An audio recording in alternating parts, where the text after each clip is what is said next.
선생님, 이 마음이 혼란스럽습니다. 선생님께서는 잠시 침묵하시다가 떨리는 목소리로 말씀하셨습니다. 저도 이런 감정을 다시 느낄 수 있을 거라 생각하지 못했습니다. 잠시 정적이 흐르고 선생님께서 조심스럽게 제 손을 잡으셨습니다. 제 나이 71세, 김미란이라고 합니다. 40년 동안 함께한 남편이 떠난 후 105평방미터 아파트의 모든 공간이 더욱 크게 느껴졌습니다. 특히 저녁 시간이 가장 힘들었습니다. 텔레비전을 켜놓아도 남편의 빈자리는 더욱 크게 다가왔고 식탁에 혼자 앉아 밥을 먹는 순간들은 견디기 힘들 만큼 고독했습니다. 큰아들은 부산에서 회사를 다니느라 한 달에 한 번 정도 얼굴을 비추고 작은 딸은 캐나다에서 새 삶을 시작한 지 5년째입니다. 손주들도 이제는 학원과 학교로 바쁜 시간을 보내느라 예전처럼 주말마다 찾아오지 않았습니다. 매일 아침 같은 자리에 앉아 창밖의 벚꽃을 바라보며 지난 날들을 떠올립니다. 남편과 함께 걸었던 아파트 뒤편의 메타세콰이어 산책로, 주말마다 손잡고 찾았던 전통시장에서의 추억들, 퇴직 후 함께 가보기로 약속했던 제주도 여행 계획들까지. 책장 한켠에 놓인 제주도 여행 책자는 아직도 노란 포스트잇이 덕지덕지 붙어 있는 채로 먼지만 쌓여갔습니다. 아파트 단지의 게시판에 붙어 있던 실버 음악살롱 홍보물을 본 것은 그날 오후 4시경이었습니다. 분리수거를 하러 나왔다가 우연히 발견한 초록색 전단지였습니다. 평소라면 그냥 지나쳤을 광고였지만 왠지 모르게 발걸음이 멈춰졌습니다. 음악과 함께하는 특별한 오후 마이너스 매주 화요일과 목요일 오후 2시 주민센터 3층 문화교실이라는 문구가 제 마음을 끌었습니다. 젊은 시절 피아노를 배우고 싶었지만 결혼과 육아로 미뤄둔 옛 꿈이 떠올랐습니다. 전단지에는 악보를 읽을 줄 몰라도 된다는 내용도 있었습니다. 저녁 7시 딸에게 화상 통화가 왔을 때 처음으로 제 일상에 대해 이야기하고 싶은 마음이 생겼습니다. 음악 교실에 대한 이야기를 꺼내자 딸은 잠시 망설이다가 엄마 정말 좋은 것 같아요. 꼭 가보세요. 제가 수강료 보내드릴게요. 라고 말했습니다. 그 한마디에 눈물이 날 것 같았지만 꾹 참았습니다. 항상 걱정만 끼쳐드린 것 같아 미안했는데 이제는 제가 무언가를 시작한다는 것에 딸이 기뻐하는 것 같았습니다. 그날 밤 오랜만에 옷장 앞에 서서 다음 주에 입을 옷을 고르며 설레는 마음을 느꼈습니다. 오래전 첫 직장에 출근하던 날처럼 작은 기대감으로 가슴이 두근거렸습니다. 10년도 더 된 옷들을 하나하나 꺼내보다가 문득 새로운 옷을 사러 가봐야겠다는 생각이 들었습니다. 잠들기 전 침대 옆 협탁에 놓인 남편의 사진을 바라보며 미소 지었습니다. 남편이 늘 말했던 것처럼 이제는 제 인생의 새로운 페이지를 펼칠 시간이 된 것 같았습니다. 창밖으로 보이는 밤하늘의 별들이 유난히 반짝이는 밤이었습니다. 내일은 일찍 일어나 오랜만에 미용실도 가봐야겠다고 생각하며 설렘 가득한 마음으로 잠이 들었습니다. 첫 수업이 있는 날 평소보다 일찍 일어났습니다. 3일 전에 예약해둔 미용실에서 머리를 단정히하고 지난주 백화점 세일 기간에 구입한 파스텔 블루 컬러의 카디건을 입었습니다. 거울 앞에 서서 옷매무새를 다듬는 모습이 어색하게 느껴졌지만 묘하게 기분이 좋았습니다. 주민센터까지는 걸어서 15분 정도 걸렸습니다. 봄바람이 불어오는 길을 걸으며 마지막으로 악기를 접한 것이 중학교 음악 시간이었다는 생각이 들자 살짝 긴장이 되었습니다. 음악실 앞에 도착했을 때는 이미 몇 분의 수강생들이 와 계셨습니다.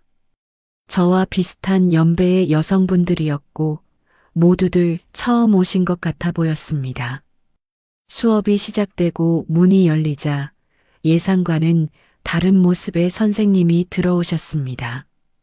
이영호 선생님이라고 자신을 소개하신 분은 73세의 남성분이었습니다. 검은색 베레모에 고급스러운 베이지색 스웨터를 입으신 모습이 무척 세련되어 보였습니다. 우아한 손짓으로 피아노 건반을 두드리시며 시작하신 첫 수업은 마치 오래된 영화의 한 장면 같았습니다. 선생님께서는 우리에게 음악은 어려운 것이 아니라 마음을 전하는 언어라고 하셨습니다. 처음에는 단순한 박자 맞추기와 허밍으로 시작했지만 그 시간만큼은 모든 걱정과 불안을 잊을 수 있었습니다. 수업이 끝날 무렵 선생님께서는 다음 시간에 각자 좋아하는 노래를 하나씩 이야기해 보자고 하셨습니다. 집으로 돌아오는 길, 발걸음이 평소보다 가벼웠습니다. 오랜만에 느껴보는 설렘과 기대감에 마음이 꽉 차올랐습니다. 현관문을 열자마자 제일 먼저 한 일은 장롱 깊숙이 넣어두었던 오래된 카세트 테이프들을 찾는 것이었습니다. 그 중에서 남편과 처음 만났을 때 자주 들었던 이문세의 가로수 그늘 아래 서면을 발견했습니다. 저녁 나절 테이프를 틀어놓고 오랜만에 혼자만의 작은 음악회를 열었습니다. 흘러나오는 멜로디에 맞춰 허밍을 하다 보니 어느새 눈가에 맺힌 눈물이 볼을 타고 흘러내렸습니다. 하지만 이번의 눈물은 그동안의 것들과는 달랐습니다. 후회와 그리움의 눈물이 아닌 새로운 시작을 앞둔 설렘의 눈물이었기 때문입니다. 수업을 시작한 지 한 달이 지났습니다. 매주 화요일과 목요일이 기다려지는 제가 신기할 따름입니다. 이영호 선생님은 매 수업마다 우리에게 새로운 음악의 세계를 보여주셨습니다. 클래식부터 팝송, 트로트까지 다양한 장르의 음악을 들려주시며 음악에는 장벽이 없다고 말씀하셨습니다. 특히 지난주 목요일은 잊을 수 없는 수업이었습니다. 선생님께서 직접 피아노로 쇼팽의 녹턴을 연주해 주셨는데 그 순간만큼은 주민센터 문화교실이 아닌 작은 음악당에 와 있는 것 같았습니다. 건반 위를 움직이는 선생님의 손가락에서 흘러나오는 선율이 마치 봄비처럼 교실 안을 적셔갔습니다.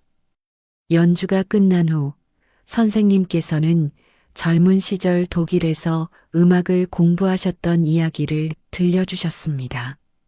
전쟁 후 어려운 시절이었지만 음악 하나만을 바라보고 달려왔던 청춘의 이야기였습니다.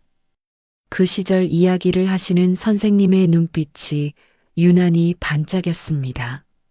마치 수십 년 전 청년의 모습으로 돌아간 것만 같았습니다. 수업이 끝난 후 처음으로 선생님과 같은 방향으로 걸어가게 되었습니다. 봄꽃이 만발한 공원을 지나면서 선생님께서는 음악이 삶을 어떻게 변화시켰는지, 그리고 은퇴 후에도 음악을 놓지 않고 이렇게 가르치는 일을 계속하게 된 계기를 이야기해 주셨습니다. 음악은 우리의 마음을 젊게 만드는 힘이 있습니다. 나이는 숫자에 불과하죠. 선생님의 이 말씀이 가슴 깊이 와닿았습니다. 그동안 나이 때문에 시작하지 못했던 많은 것들이 떠올랐습니다. 어쩌면 지금이 새로운 시작을 위한 완벽한 때일지도 모른다는 생각이 들었습니다. 집으로 돌아와 저녁을 준비하면서도 선생님의 이야기가 계속 머릿속을 맴돌았습니다. 오랜만에 딸에게 전화를 걸어 오늘 있었던 일들을 이야기했습니다. 음악 수업 이야기를 하는 제 목소리에서 행복이 묻어난다고 딸이 말했습니다. 그날 밤 침대에 누워 천장을 바라보며 생각했습니다. 봄날의 선율처럼 부드럽게 제 마음속으로 스며드는 이 따뜻한 감정은 무엇일까요? 나이 들어 다시 느끼는 설렘이 부끄럽지만 한편으로는 이렇게 다시 꿈꿀 수 있다는 것이 감사하게 느껴졌습니다. 5월의 마지막 수업날이었습니다. 이날따라 하늘이 유난히 맑았고 아침부터 상쾌한 기분이 들었습니다. 수업 시작 전 이영호 선생님께서 수강생들에게 작은 선물을 준비하셨다고 했습니다. 손수 만드신 국화차였습니다. 투명한 유리병 안에 담긴 노란 국화가 마치 작은 해를 담은 것처럼 영롱했습니다. 직접 재배한 국화로 만든 차입니다. 음악처럼 마음을 따뜻하게 해주는 선물이 되었으면 좋겠네요. 선생님의 목소리에는 수줍음이 묻어 있었습니다. 차를 건네시는 선생님의 손이 살짝 떨리는 것을 보았습니다. 우리 모두에게 선물을 주셨지만 제게 차를 건네실 때 선생님의 눈빛이 조금 달랐던 것 같은 건 제 착각이었을까요? 그날 수업은 봄의 끝자락과 어울리는 곡들로 채워졌습니다. 선생님께서 들려주신 비발디의 사계 중 봄을 들으며 제 마음속에도 어떤 계절의 변화가 찾아오고 있음을 느꼈습니다. 수업이 끝난 후 선생님께서는 다음 주 토요일에 시립예술공원에서 열리는 작은 음악회 이야기를 꺼내셨습니다. 토요일 오후 3시에 열리는 음악회입니다. 혹시 시간 되시는 분들은 함께 가시면 좋을 것 같네요. 선생님의 말씀에 몇몇 수강생들이 관심을 보였지만 주말에는 가족들과 약속이 있다며 고개를 저었습니다. 저는 잠시 망설이다가 조용히 고개를 끄덕였습니다. 집으로 돌아와 선생님이 주신 국화차를 마셨습니다. 은은한 꽃향기가 온 방 안에 퍼졌습니다. 찻잔에 비친 제 모습이 어딘가 달라 보였습니다. 볼이 살짝 상기된 것 같았고 눈가에는 수십 년 만에 느껴보는 설렘이 어려 있었습니다.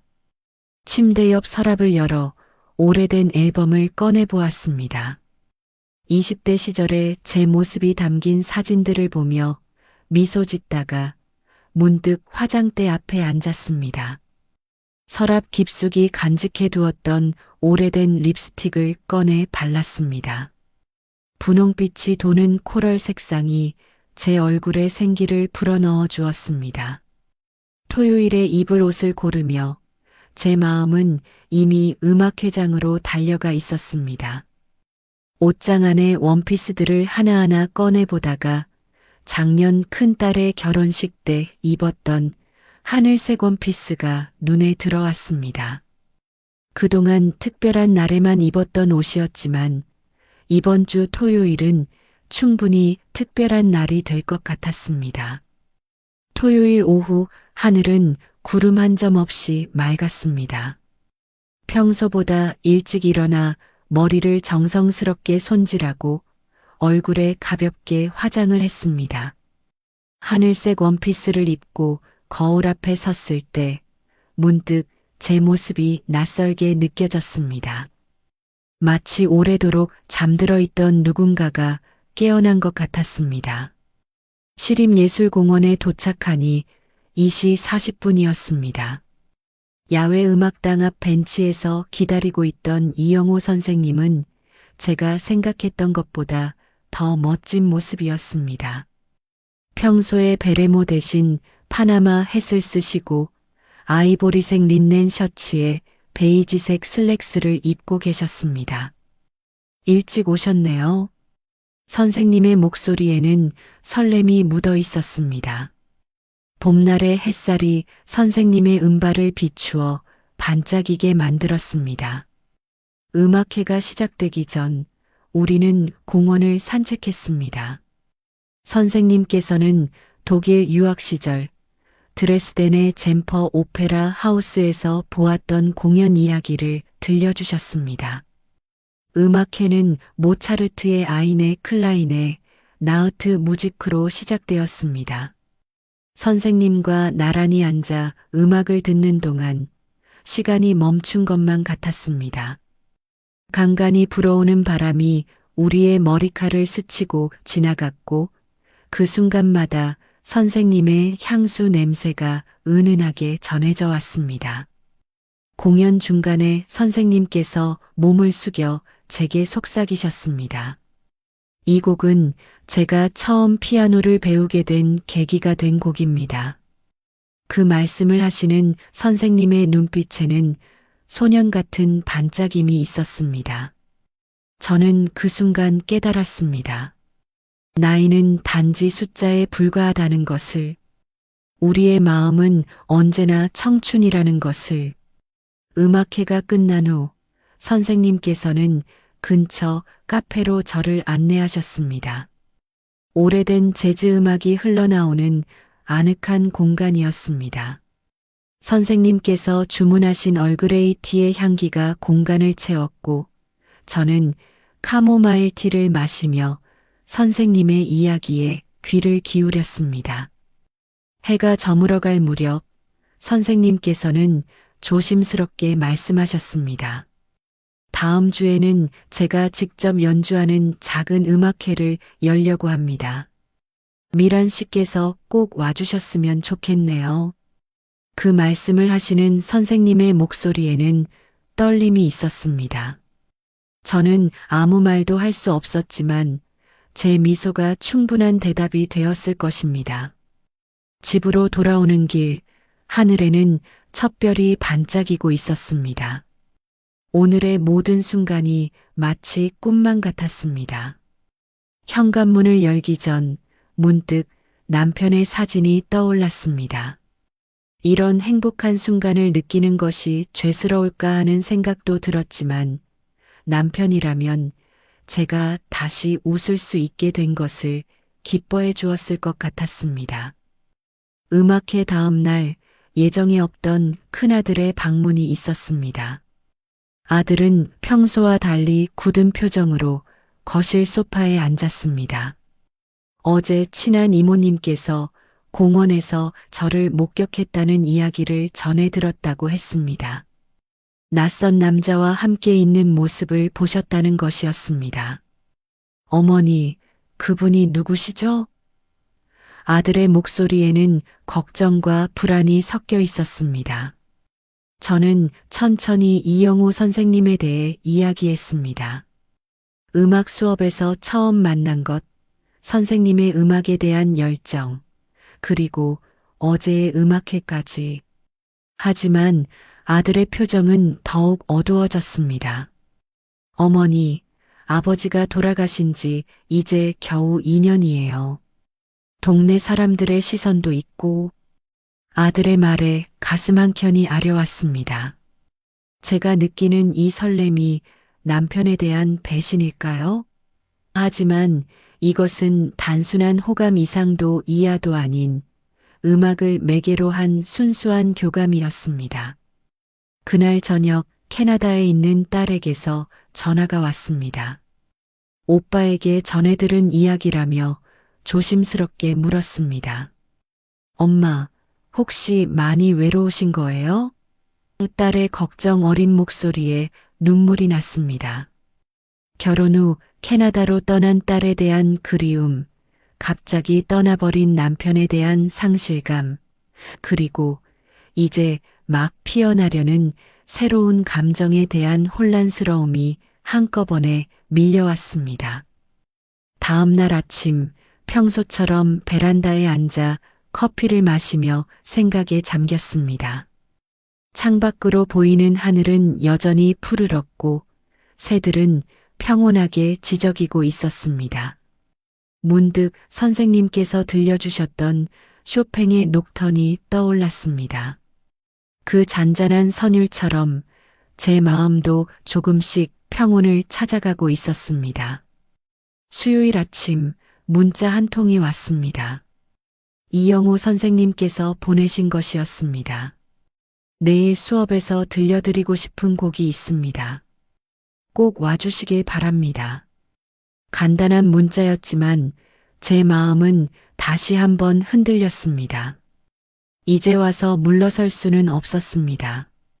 71년을 살아오면서 처음으로 제 의지로 선택하고 싶은 순간이었기 때문입니다. 그날 저녁 오랜만에 일기를 써내려갔습니다. 사랑하는 당신, 제가 다시 행복해져도 될까요? 당신이 늘 말씀하셨죠. 삶은 계속되어야 한다고. 이제는 제가 저를 위한 삶을 살아보려 합니다. 지켜봐 주세요. 목요일 수업이 끝난 후 선생님께서는 저를 따로 불러 세우셨습니다.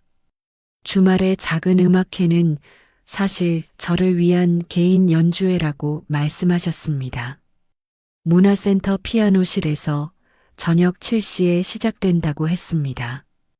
그 말씀을 하시는 선생님의 눈빛에는 수줍음과 설렘이 가득했습니다.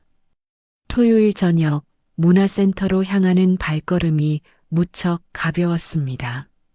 새로 산 연보라색 원피스 차림으로 약속 장소에 도착했을 때 피아노실에서는 이미 은은한 조명이 새어 나오고 있었습니다. 문을 열자 실내는 은은한 조명으로 가득했고 창가에는 하얀 백합한 다발이 놓여 있었습니다. 선생님께서는 피아노 앞에 앉으신 채로 저를 기다리고 계셨습니다. 평소에 베레모 대신 단정하게 머리를 넘기신 모습이 사뭇 달라 보였습니다. 제게 준비한 의자를 권하시며 말씀하셨습니다. 오늘은 제 인생에서 가장 의미 있었던 곡들을 들려드리려고 합니다. 첫 곡은 베토벤의 월광 소나타였습니다. 선생님께서는 각 악장을 연주하시기 전에 그 곡에 얽힌 추억을 들려주셨습니다. 20대 시절 독일 유학 시절의 이야기, 처음으로 큰 무대에서 연주했던 순간의 떨림, 그리고 은퇴 후 다시 피아노 앞에 앉게 된 계기까지. 두 번째 곡은 슈만의 트로이메라이였습니다. 꿈꾸는 사람이라는 뜻입니다. 선생님의 말씀에 저는 고개를 끄덕였습니다. 피아노에서 흘러나오는 달콤하고 서정적인 선율은 마치 제 마음을 대변하는 것 같았습니다. 마지막 곡을 연주하시기 전 선생님께서는 잠시 숨을 고르셨습니다. 이 곡은 특별히 미란 씨를 위해 준비했습니다. 리스트의 사랑의 꿈이 피아노실을 가득 채우기 시작했습니다. 선생님의 손끝에서 흘러나오는 음표가 제 마음속 깊은 곳을 울리는 것 같았습니다. 연주가 끝난 후 피아노실에는 긴 침묵이 흘렀습니다. 달빛이 창문을 통해 들어와 피아노 위에 부드럽게 내려앉았습니다. 선생님께서는 천천히 피아노 의자에서 일어나 제게 다가오셨습니다. 주머니에서 꺼내신 것은 작은 보랏빛 벨벳 상자였습니다. 미란 씨, 늦은 나이에 이런 감정을 다시 느끼게 될 줄은 몰랐습니다. 선생님의 목소리가 살짝 떨렸습니다. 우리 함께 남은 인생을 음악과 함께 걸어가면 어떨까요? 그날 밤 잠을 이룰 수 없었습니다. 선생님께서 건네주신 보랏빛 상자는 아직 열어보지 못한 채 침대 옆 서랍장 위에 놓여 있었습니다.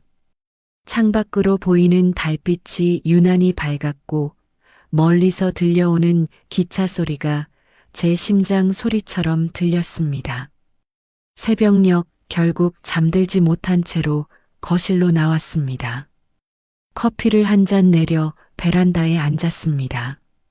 동이 트기 시작하는 하늘을 바라보며 지난 시간들이 주마등처럼 스쳐 지나갔습니다. 남편과의 마지막 아침 식사, 갑작스러운 이별, 그리고 홀로 보낸 긴 시간들. 그리고 이제 예상치 못했던 새로운 시작 앞에 서 있는 저의 모습. 아침이 되자 큰딸에게 전화를 걸었습니다. 어제의 일을 이야기하자 딸은 한동안 말이 없었습니다. 잠시 후 들려온 딸의 목소리는 떨리고 있었습니다.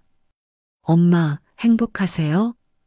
그 한마디에 눈물이 왈칵 쏟아졌습니다. 행복이라는 단어가 이렇게 무거울 수 있다는 걸 몰랐습니다. 오후가 되어서야 용기를 내어 보랏빛 상자를 열었습니다. 그 안에는 작은 진주 반지와 함께 손글씨로 쓴 편지가 들어 있었습니다. 음악처럼 아름다운 우리의 마지막 챕터를 함께 써내려가고 싶습니다. 선생님의 정성스러운 글씨체가 제 마음을 더욱 떨리게 만들었습니다. 저녁이 되자 작은 아들이 찾아왔습니다. 형에게 전해 들은 이야기가 있다며 조심스레 제 의견을 물었습니다. 어머니가 행복하시다면 저희도 이해하려 노력할게요. 아들의 말에 안도감과 함께 새로운 용기가 생겼습니다. 그날 밤 오랜만에 화장대 앞에 앉아 거울을 바라보았습니다. 주름진 얼굴이지만 눈빛만은 마치 20살의 제가 된 것처럼 반짝였습니다. 침대 머리맡에 놓인 남편의 사진을 바라보며 작은 속삭임을 전했습니다. 여보, 이제는 제가 조금 행복해져도 될까요? 다음 날 아침 선생님께 문자를 보냈습니다. 내일 수업 후에 잠시 이야기 나누고 싶습니다. 전송 버튼을 누르는 순간 제 심장은 마치 첫사랑의 고백을 하는 소녀처럼 뛰고 있었습니다. 이제 곧 저의 대답을 전해드려야 할 텐데 왜 이렇게 가슴이 떨리는 걸까요? 수업 당일 아침 가슴 한켠이 묘하게 불안했습니다. 평소보다 일찍 준비를 마치고 문화센터로 향했지만 도착했을 때 수업은 시작되지 않았습니다. 이상하게도 선생님의 모습이 보이지 않았고 다른 수강생들도 의아한 표정이었습니다. 30분이 지나고 문화센터 관계자가 들어왔습니다. 선생님께서 갑자기 편찮으시다는 소식이었습니다. 가슴이 덜컥 내려앉았습니다. 선생님 연락처를 아는 사람이 있냐는 질문에 저도 모르게 손을 들었습니다. 병원 응급실에 도착했을 때 선생님의 따님이 이미 와 계셨습니다. 40대 중반으로 보이는 따님은 피곤한 기색이 역력했습니다. 아버지께서 새벽에 갑자기 가슴 통증을 호소하셔서 말씀을 이으시다가 제게 의아한 눈길을 보내셨습니다. 선생님은 중환자실에 계셨습니다. 의사 선생님의 설명으로는 심근경색이었습니다. 다행히 큰 수술까지는 필요 없다고 했지만 당분간 절대 안정이 필요하다는 말씀이셨습니다. 창문 너머로 보이는 선생님의 모습이 믿기지 않았습니다. 언제나 단정하고 우아하셨던 선생님이 산소 마스크를 쓴 채 누워 계시는 모습이 너무나 낯설었습니다. 어머니는 누구신가요? 선생님의 따님이 조심스레 물으셨습니다. 제가 음악 수업 수강생이라고 말씀드리자 따님의 표정이 복잡해졌습니다. 아버지께서 최근에 많이 달라지셨어요. 젊은 시절처럼 피아노를 연습하시고 꽃도 기르시고 말씀을 이으시다가 잠시 망설이시더니 이어서 말씀하셨습니다. 사실 어머니께서 돌아가신 지 이제 겨우 1년이 되어 갑니다. 그 말씀에 제 귀에서 윙 하는 소리가 들렸습니다. 세상이 잠시 멈춘 것만 같았습니다. 아버지께서 많이 힘들어 하셨어요. 그러다 음악 수업을 시작하시면서 조금씩 활기를 찾으시는 것 같았는데, 복도 벤치에 앉아 저는 보랏빛 상자를 만지작거렸습니다. 상자 속 반지가 갑자기 무겁게 느껴졌습니다. 창밖으로 보이는 하늘은 여전히 푸르렀고 어디선가 피아노 소리가 희미하게 들려왔습니다. 마치 저를 위로하듯 은은하게 울리는 사랑의 꿈 선율이었습니다. 퇴원하신 지 일주일 만에 선생님께서 연락을 주셨습니다. 문화센터 옆 공원에서 뵙고 싶다는 말씀이었습니다. 가을의 첫 발걸음이 느껴지는 9월의 아침, 서로를 마주했습니다. 선생님은 많이 야위셨지만 눈빛만은 여전히 따뜻했습니다. 죄송합니다. 선생님의 첫마디였습니다.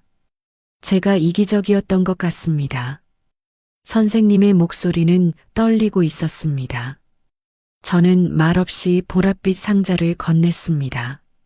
선생님께서는 한참을 그 상자를 바라보시다가 깊은 한숨을 내쉬셨습니다. 아내가 떠나고 너무나 외로웠습니다. 그러다 미란 씨를 만나고 다시 삶의 의미를 찾은 것 같았어요. 하지만 선생님의 눈가에 맺힌 눈물이 볼을 타고 흘러내렸습니다. 저는 아직 준비가 되지 않았나 봅니다. 저는 선생님의 손을 살며시 잡았습니다. 선생님, 음악이 우리에게 준 선물은 사랑이 아닌 위로였나 봅니다. 우리 모두 치유가 필요했던 거겠죠. 제 말에 선생님께서는 고개를 끄덕이셨습니다.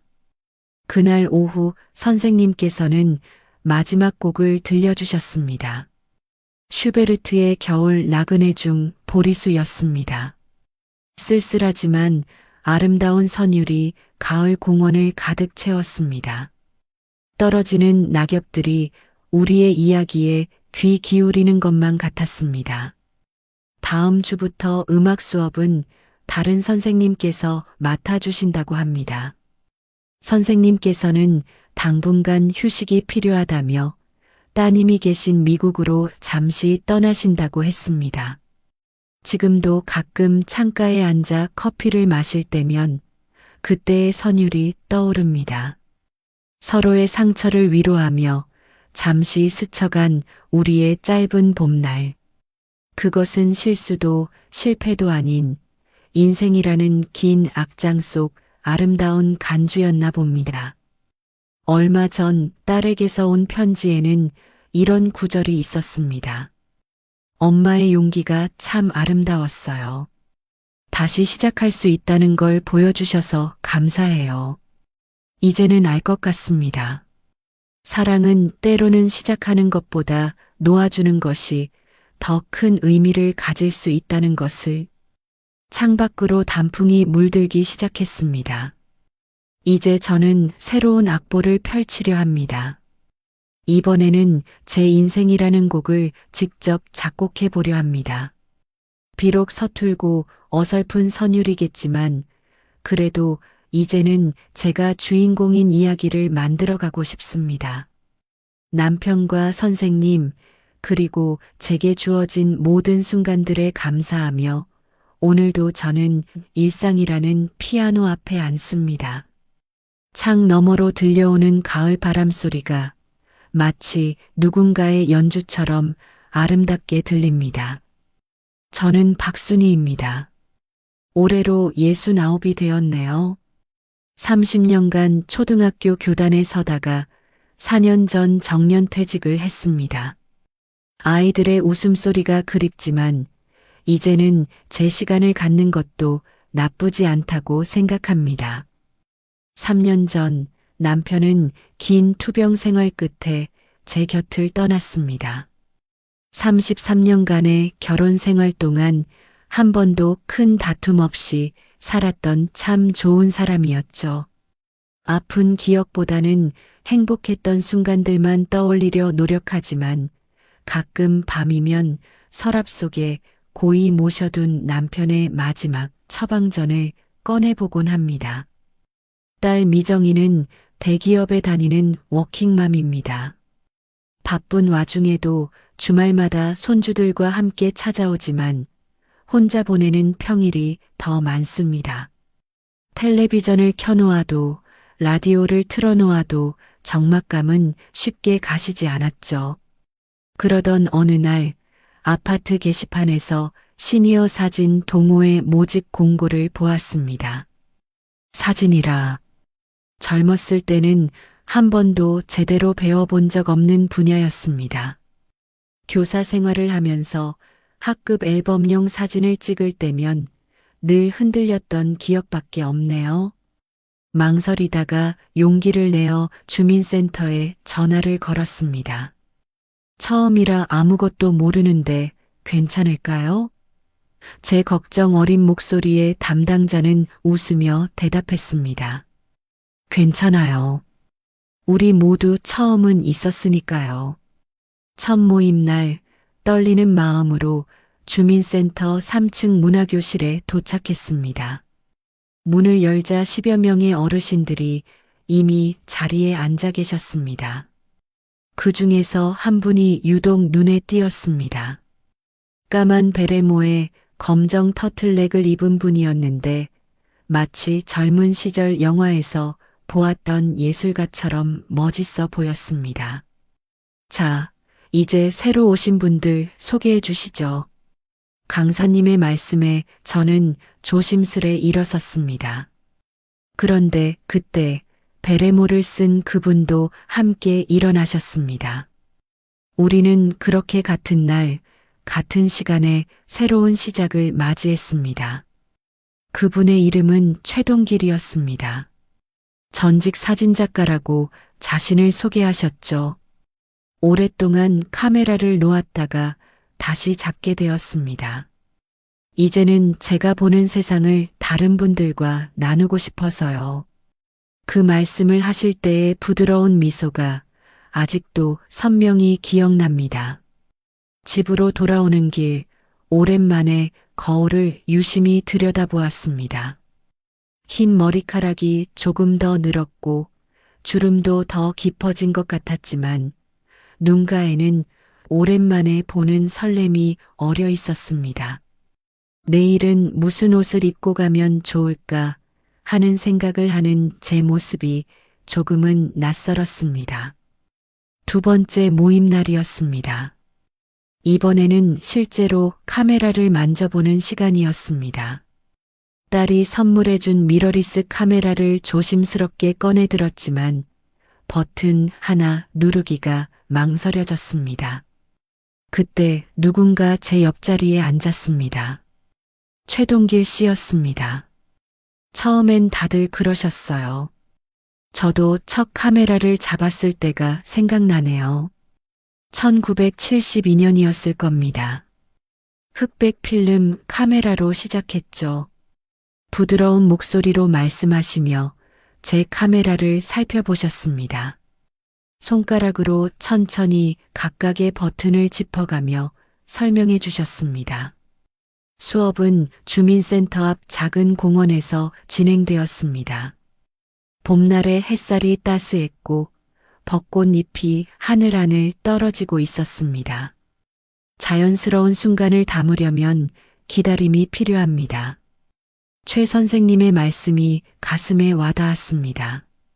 그동안 제 인생도 그저 흘러가는 대로 기다리기만 했던 것 같았으니까요. 처음으로 셔터를 눌렀을 때 심장이 뛰었습니다.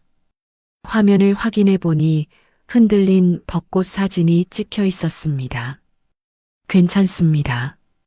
흔들린 사진에도 나름의 이야기가 있죠. 최 선생님은 제 사진을 보시더니 그렇게 말씀하셨습니다. 그 말에 용기를 얻어 다시 한번 카메라를 들었습니다. 수업이 끝날 무렵 최 선생님께서 제게 다가오셨습니다. 토요일 오전에 여기서 사진 촬영 연습을 하시는 건 어떠세요? 제가 좀 더 자세히 알려드릴 수 있을 것 같은데. 머뭇거리시는 모습이 어쩐지 귀여워 보였습니다. 좋아요. 토요일 몇 시가 좋을까요? 집으로 돌아오는 길, 카메라 창에 담긴 오늘의 사진들을 하나하나 살펴보았습니다. 서툴고 흔들린 사진들이었지만 그 속에 담긴 봄날의 설렘이 고스란히 전해져 왔습니다. 문득 남편과 찍었던 마지막 사진이 떠올랐습니다.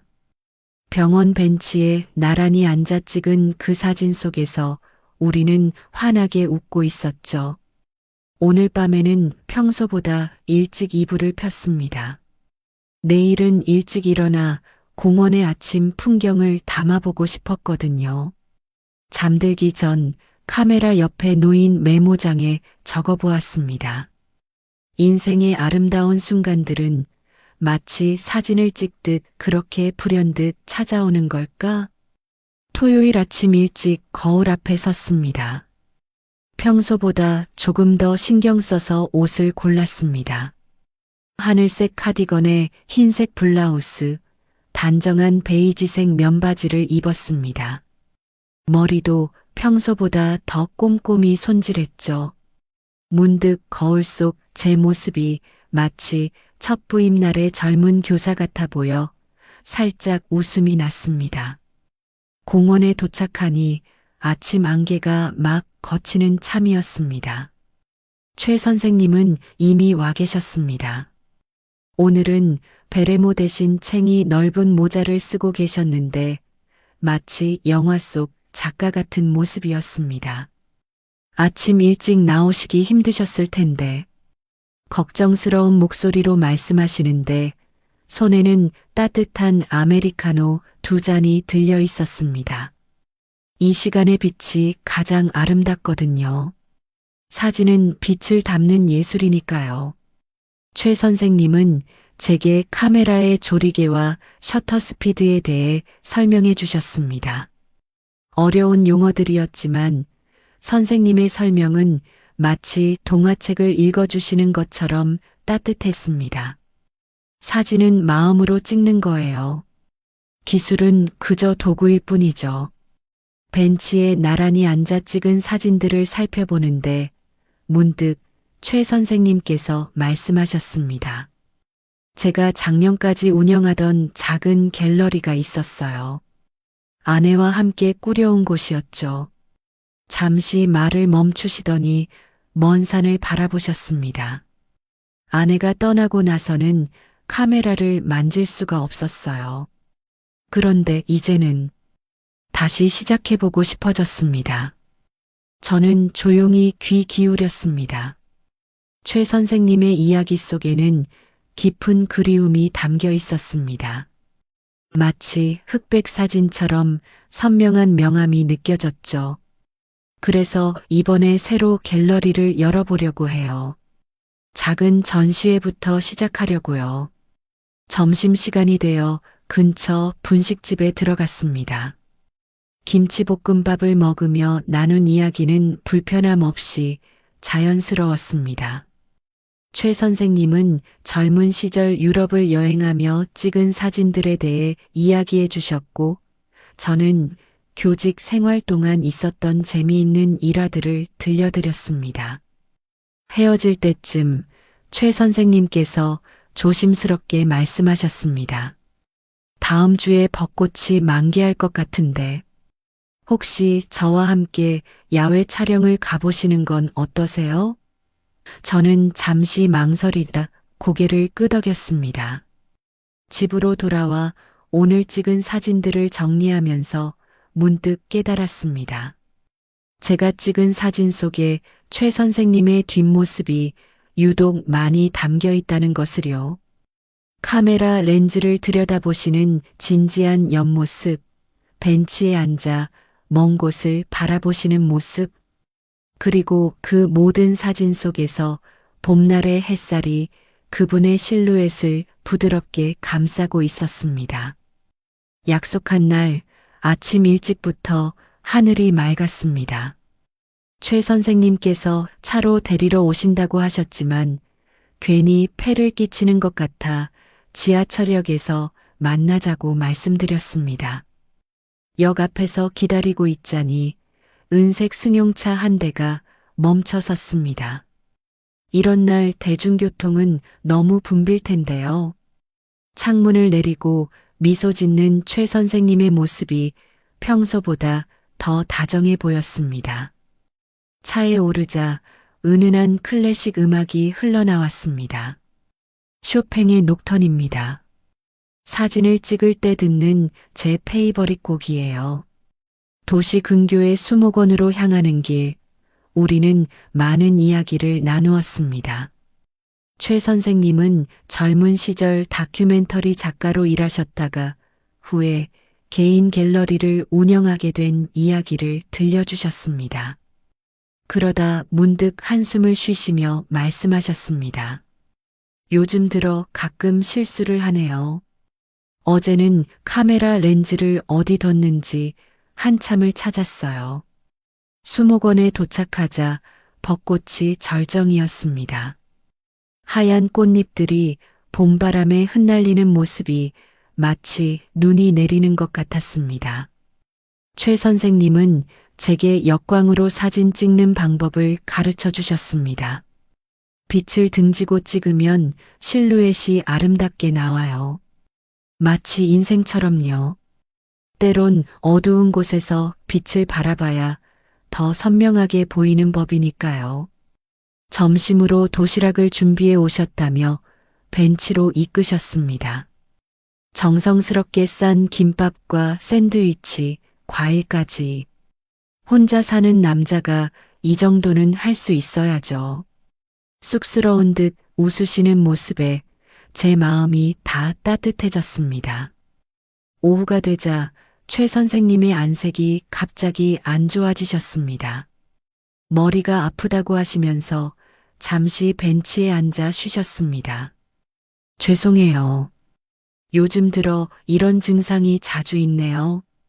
걱정스러운 마음에 제가 먼저 귀가를 제안했습니다. 돌아오는 차 안에서 최 선생님은 유난히 조용하셨습니다. 평소의 온화한 미소 대신 깊은 생각에 잠긴 듯한 표정이었습니다. 제가 찍은 사진들을 보여드리자 그제야 밝게 웃으시며 말씀하셨습니다. 순희 씨는 타고난 감각이 있으시네요. 특히 이 사진.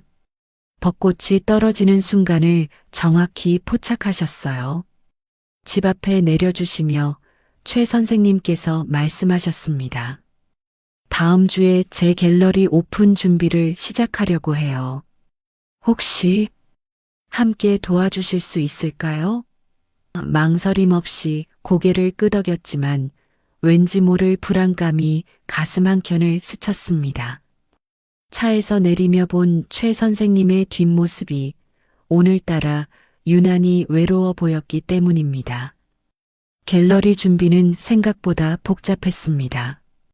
작은 상가 건물 2층의 아담한 공간이었지만 그곳을 채우기 위해서는 수많은 준비가 필요했습니다.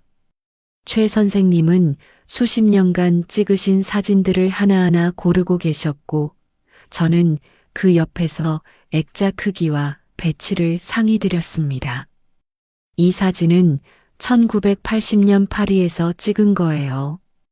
흑백 사진 한 장을 조심스레 꺼내시며 말씀하셨습니다. 에펠탑 아래에서 환하게 웃고 있는 젊은 여인의 모습이었습니다. 제 아내입니다. 신혼여행 때 찍은 사진이죠. 그러다 문득 사진을 다시 들여다보시더니 미간을 찌푸리셨습니다. 이상하네요. 분명 에펠탑 앞이었는데. 점심시간이 되어 근처 중국집에서 짜장면을 시켰습니다. 최 선생님은 젓가락을 드는 손이 약간 떨리셨고 평소보다 말씀이 없으셨습니다. 괜찮으세요? 제가 물었을 때 잠시 머뭇거리시더니 대답하셨습니다.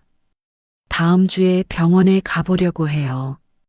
요즘 들어 가끔 기억이 흐릿해질 때가 있어서요.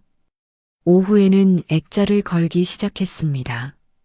제가 사다리를 잡고 있으면 최 선생님이 하나씩 걸어 나가셨습니다. 그러다 문득 한 장의 사진 앞에서 멈추셨습니다. 벚꽃이 흩날리는 날 제가 찍은 최 선생님의 뒷모습이었습니다. 이 사진 참 좋네요. 오래도록 사진을 바라보시던 최 선생님이 말씀하셨습니다. 사진에는 두 가지 초점이 있어요. 렌즈의 초점과 마음의 초점. 순희 씨는 벌써 후자를 터득하신 것 같아요. 그 말씀을 하시는 눈빛이 유난히 깊어 보였습니다. 저녁이 되어 정리를 하다 보니 최 선생님이 같은 말씀을 두 번씩 반복하시는 것을 발견했습니다. 이 사진은 네팔에서 찍은 거예요 라고 말씀하셨다가 잠시 후 다시 같은 설명을 하시는 시기였습니다. 그때마다 가슴 한켠이 불안하게 조여왔습니다. 집으로 돌아가는 길, 최 선생님께서 갑자기 차를 세우셨습니다. 순희 씨, 다음 주 병원에 같이 가주실 수 있나요? 떨리는 목소리로 말씀하시는 모습에 제 마음도 덩달아 떨렸습니다. 그런데 아들에게는 말하고 싶지 않아요. 아직은 확실한 게 없으니까요. 그날 밤 평소보다 더 오래 잠을 이루지 못했습니다. 창밖으로 보이는 달빛이 마치 흑백 사진처럼 선명했습니다. 최 선생님의 갤러리 벽에 걸린 수많은 사진들이 떠올랐습니다. 그 속에 담긴 수십 년의 기억들이 마치 오래된 필름처럼 희미해져 가고 있다는 생각에 가슴이 아팠습니다.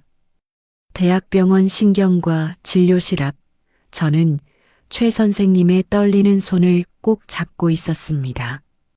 긴 검사와 진료가 끝나고 의사 선생님께서 결과를 설명하실 때 시간이 멈춘 것만 같았습니다.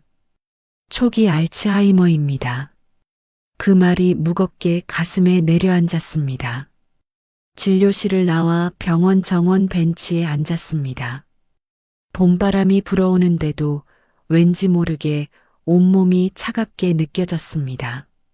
최 선생님은 한참을 말없이 하늘만 바라보셨습니다.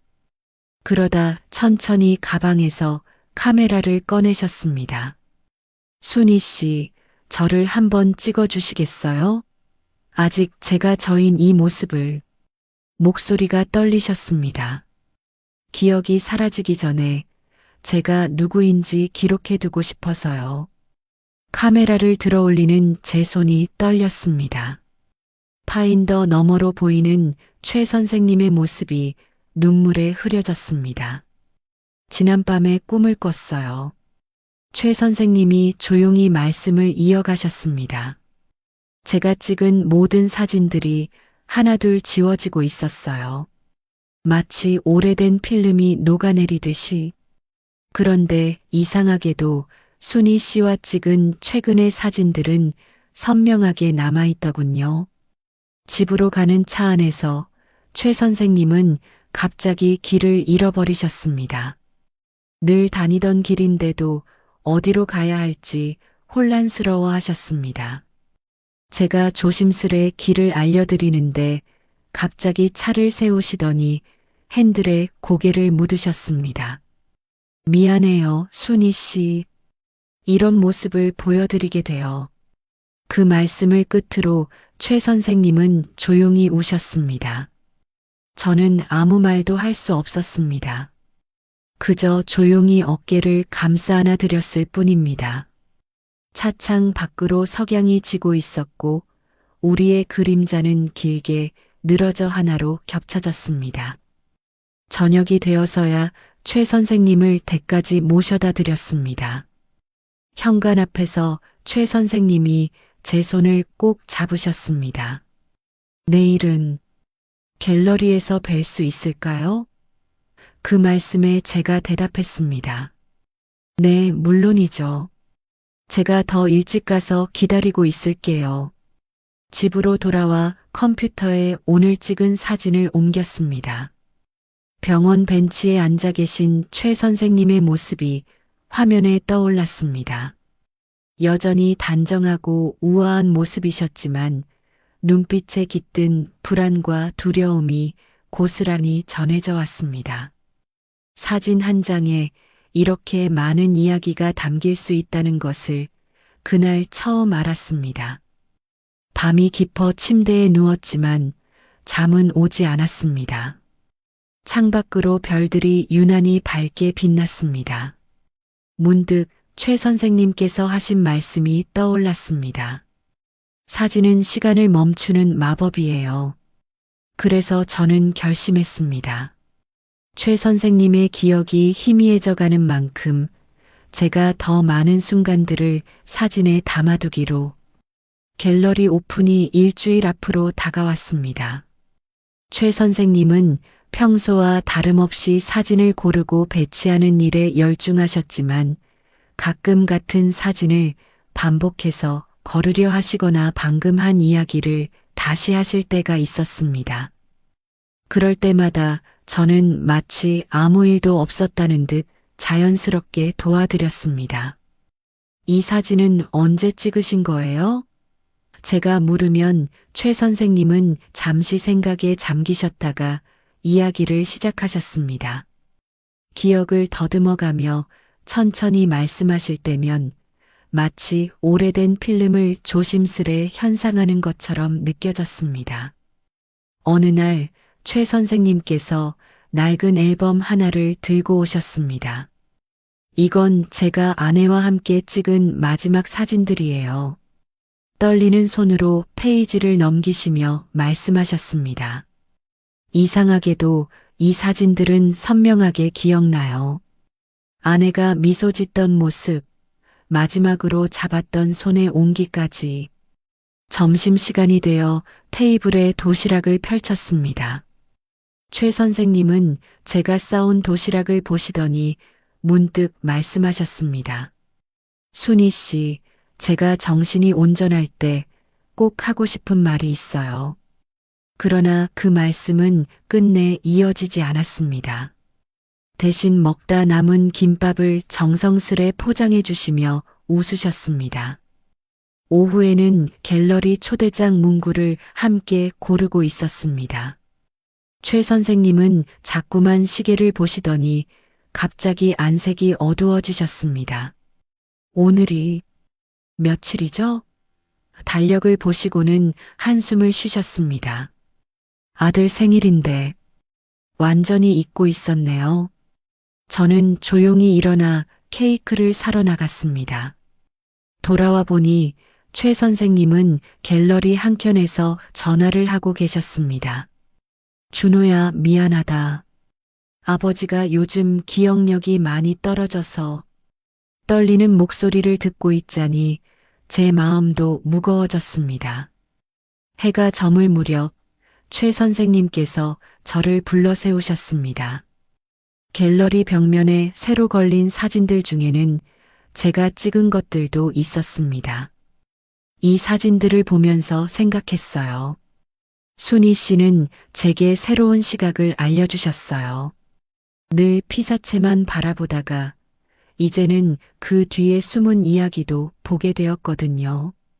집으로 돌아가는 길, 최 선생님의 차 안에서 클래식 음악이 흘러나왔습니다. 이 곡은 드뷔시의 달빛이에요. 선생님께서 말씀하시다가 문득 덧붙이셨습니다. 제 기억이 모두 사라져도 이 순간만큼은 꼭 기억하고 싶네요. 그날 밤 제 방의 벽에 걸린 사진들을 바라보았습니다. 최 선생님과 함께 찍은 사진들, 선생님이 찍어주신 제 모습들. 문득 깨달았습니다. 우리는 서로의 기억이 되어가고 있다는 것을. 그의 흐려지는 기억 속에서 제가 선명한 빛이 되어주고 싶었습니다. 갤러리 오픈을 사흘 앞둔 날이었습니다. 평소처럼 아침 일찍 갤러리에 도착했는데 낯선 승용차 한 대가 주차되어 있었습니다. 문을 열고 들어서자 최 선생님과 닮은 중년 남성이 서 있었습니다. 최준호 씨, 선생님의 아들이었습니다. 아버지께서 요즘 많이 힘들어 하신다고 들었습니다. 준호 씨의 목소리에는 걱정과 함께 날카로움이 섞여 있었습니다. 어제 진료 기록을 받아봤어요. 왜 이런 중요한 일을 저희한테 알리지 않으셨죠? 저는 말문이 막혔습니다. 그때 최 선생님이 들어오셨습니다. 준호야. 아들을 보시는 순간 표정이 굳어지셨습니다. 내가 어떻게... 어머니 기일도 잊으셨잖아요. 이제는 혼자 계시면 안 될 것 같아요. 서울로 모시고 가겠습니다. 갤러리 안에 무거운 정적이 흘렀습니다. 최 선생님은 천천히 벽에 걸린 사진들을 바라보셨습니다. 이건 내 마지막 전시회가 될 거야. 그동안의 모든 순간들을, 기억이 완전히 사라지기 전에. 아버지, 제발 고집 부리지 마세요. 이제는 사진 같은 거. 준호 씨의 말에 최 선생님이 갑자기 소리를 높이셨습니다. 사진은 내 전부다. 내가 누구인지 기억할 수 있게 해주는. 말씀하시다가 갑자기 숨이 가빠지시며 의자에 털썩 주저앉으셨습니다. 당황한 준호 씨가 아버지를 부축했고 저는 황급히 물을 가져다 드렸습니다. 한참을 숨을 고르시던 최 선생님이 제 손을 잡으셨습니다. 순희 씨, 이번 전시만은 꼭. 그러다 문득 멍한 표정이 되셨습니다. 아, 오늘이 며칠이죠? 준호 씨의 눈시울이 붉어졌습니다. 꼿꼿하던 어깨가 축 처졌고 목소리에서 날카로움이 사라졌습니다. 죄송합니다, 아버님. 제가 너무 흥분했네요.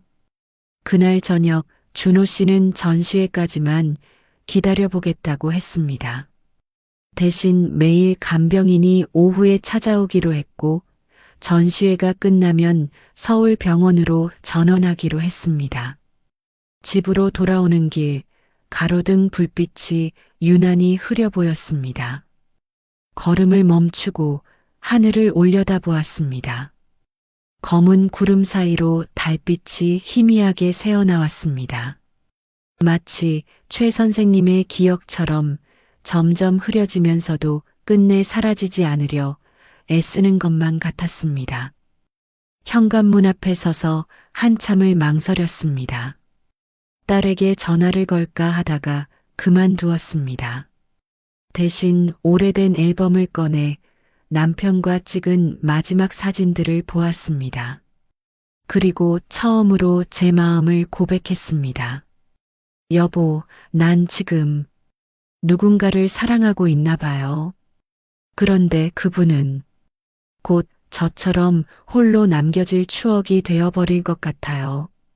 전시회 전날 늦은 시간까지 갤러리에서 마지막 점검을 했습니다. 최 선생님은 평소보다 더 꼼꼼하게 모든 사진을 살피셨습니다. 간병인 선생님이 퇴근하신 후 우리는 둘만 남았습니다. 내일이면 제 인생의 마지막 전시가 될 것 같네요. 창가에 기대어 서서 밤거리를 바라보시던 최 선생님이 말씀하셨습니다.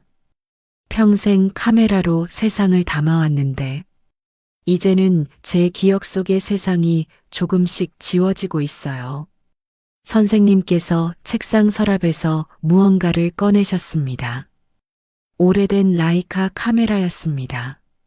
제가 처음 사진을 시작할 때 썼던 카메라예요. 이제는 순희 씨가 가지세요. 그러시더니 잠시 말씀을 멈추셨다가 이어가셨습니다. 사실 고백하고 싶은 게 있어요. 떨리는 목소리로 말씀하시던 선생님은 주머니에서 작은 보랏빛 상자를 꺼내셨습니다. 제가 정신이 또렷할 때 제 마음을 전하고 싶었어요. 그때 갑자기 선생님의 손이 크게 떨리더니 상자가 바닥에 떨어졌습니다. 상자가 열리며 반지가 대굴대굴 굴러갔습니다. 선생님은 당황하신 듯 반지를 주우려 하셨지만 어디에 떨어졌는지 찾지 못하셨습니다. 어디 있지? 점점 더 혼란스러워 하시는 모습에 가슴이 아팠습니다. 아, 이상하네요.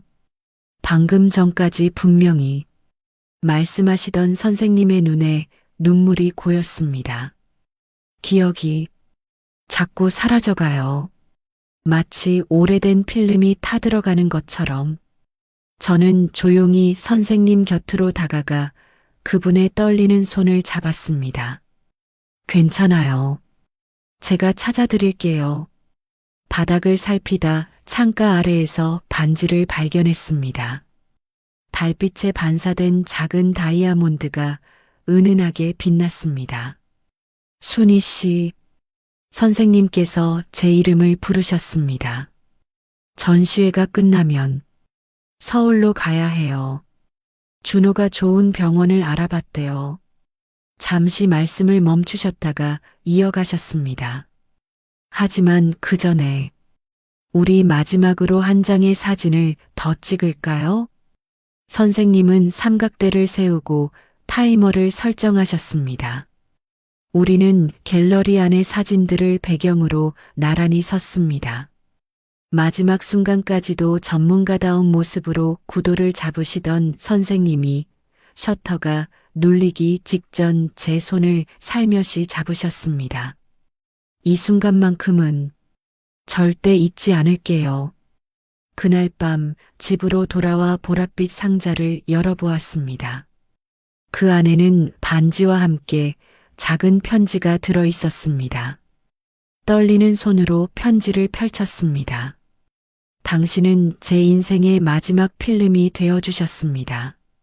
전시회 당일 갤러리는 많은 사람들로 채워졌습니다. 최 선생님의 오랜 지인들, 사진을 사랑하는 사람들, 그리고 우리 동호회 회원들까지. 벽면을 가득 채운 사진들은 한 예술가의 일생을 고스란히 담고 있었습니다. 선생님은 정장 차림으로 방문객들을 맞이하셨습니다. 가끔 같은 이야기를 반복하시기도 했지만 사진을 설명하실 때만큼은 또렷한 목소리로 말씀하셨습니다. 준호 씨는 아버지의 팔짱을 끼고 함께 자리를 지켰고 저는 조용히 뒤에서 전시회가 순조롭게 진행되도록 돕고 있었습니다. 오후가 되자 선생님께서 저를 찾으셨습니다. 저기 마지막 벽면을 보세요. 그곳에는 어젯밤 우리가 함께 찍은 사진이 걸려 있었습니다. 사진 아래에는 작은 제목이 붙어 있었습니다. 영원한 기억. 순희 씨, 이제 제가 떠나야 할 것 같아요. 머지않아 이 모든 것을 잊게 되겠지만 선생님의 말씀이 끊어졌습니다. 저는 그분의 떨리는 손을 꼭 잡았습니다. 괜찮아요. 제가 기억할게요. 우리의 모든 순간을. 그날 저녁 전시회가 끝나갈 무렵이었습니다. 선생님께서 마지막으로 갤러리를 둘러보시겠다고 하셨습니다. 저는 조용히 그분의 뒤를 따랐습니다. 각각의 사진 앞에서 선생님은 오래도록 머무르셨습니다. 마치 그 순간들을 다시 한번 마음에 새기려는 것처럼. 마지막 사진 앞에 서자 선생님께서 말씀하셨습니다. 사진은 빛으로 그리는 그림이라고 하잖아요. 제 인생의 순희 씨는 가장 밝은 빛이었습니다. 다음 날 아침 선생님은 준호 씨와 함께 서울로 떠나셨습니다. 작별 인사를 하면서 선생님은 제 이름을 몇 번이고 되뇌이셨습니다. 순희, 순희, 마치 잊지 않으려 애쓰시는 것처럼. 이제 저는 매일 아침 선생님께서 주신 라이카 카메라를 들고 산책을 나갑니다. 벚꽃이 지고 여름이 오고 단풍이 물들고 겨울이 찾아와도 저는 계속해서 사진을 찍습니다. 때로는 흐릿하고 때로는 선명한 우리의 추억처럼 모든 순간을 카메라에 담습니다. 선생님은 이제 제 이름을 기억하지 못하신다고 합니다. 하지만 준호 씨의 말에 따르면 병원 창가에 앉아 하늘을 보실 때면 카메라 셔터 누르는 동작을 하신다고 합니다. 그리고 가끔 그때 그 사진 참 예쁘더라 하고 중얼거리신답니다. 오늘도 저는 선생님께서 주신 보랏빛 반지를 목걸이로 걸고 다닙니다. 사진을 찍을 때마다 그것이 가슴께에서 반짝입니다. 우리의 사랑은 필름처럼 천천히 현상되어 제 마음속에 남았습니다. 비록 선생님의 기억 속에서는 희미해져 가겠지만 우리가 함께 찍은 사진들처럼 제 마음 속에서는 영원히 선명할 것입니다. 창밖으로 눈이 내립니다. 저는 카메라를 들고 다시 한번 셔터를 누릅니다. 찰칵 마이너스 그 소리와 함께 오늘도 새로운 기억이 한 장 남습니다.